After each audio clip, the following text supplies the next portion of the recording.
Matapos ang magdamag na palitan ng pag-atake, inanunsyo ng Iran at Israel na pansamantala nilang ititigil ang mga operasyong militar laban sa isa't isa.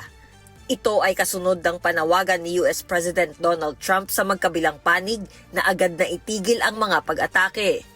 Sa kasunod niyang mensahe sa kanyang Truth Social account, sinabi ni Trump na kapwa nakahandang sumailalim sa agarang tigil putukan ng Israel at Iran.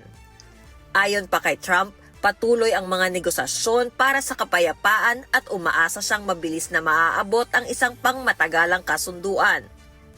Binigyang diin din ito na mananatili ang umiiral na blockade hanggang sa maisakatuparan ng isang final deal sa pagitan ng mga panig.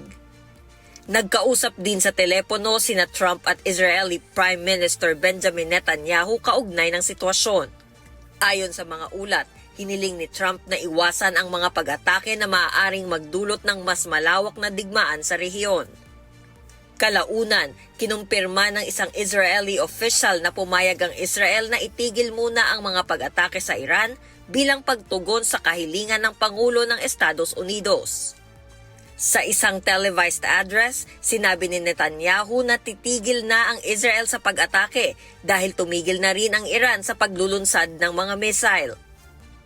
כרגע האש בחזית הזאת נצורה, כי אחרי שהקינו במשטר הטרור בטהרן, הוא חדל מלתקוף אותנו. במידה שמשטר הטרור יעשה את הטעות ויחזור לתקוף אותנו, נגיב בעוצמה. Giit ni Netanyahu, mas mahina na ngayon ang Iran at ang Hezbollah kumpara noon. Ngunit hindi pa tapos ang laban ng Israel laban sa mga ito. Sa kabila ng paghinto ng Israel sa pag-atake sa Iran, itutuloy naman nila ang pag-target sa grupong Hezbollah sa Lebanon. כולל במתקנים תת-קרקעיים ענקיים ברכס הבופור. כל כך גדולים שלא ראיתי כמותם אף פעם. איראן וחיזבאללה חלשים מאי פעם, ואנחנו חזקים מאי פעם. אבל המאבק שלנו איתם עדיין לא תם. ביממה האחרונה, איראן וחיזבאללה ניסו לכפות עלינו משוואה חדשה. והמשוואה הזו היא בלתי נסבלת ובלתי מתקבלת על דעתי. Sa panig naman ng Iran, inanunsyo ng kanilang top military command ang pagtatapos ng kasalukuyang operasyon laban sa Israel. Ngunit nagbabala ang Tehran na maaaring mas matindi ang susunod nitong pagganti kung muling aatake ang Israel, lalo na sa Beirut o sa timog ng Lebanon. Iginiit ng Iran na itinuturing nitong bahagi ng kasunduan sa tigil putukan ang pag-iwas ng Israel sa mga pag-atake sa Lebanon.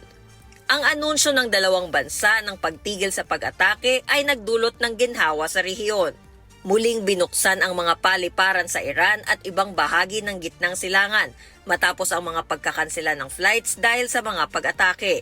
Inaasahan din na makatutulong ang paghupa ng labanan upang mabawasan ang pangamba sa supply ng langis at mapigilan ang panibagong pagtaas ng presyo nito sa pandaigdigang pamilihan.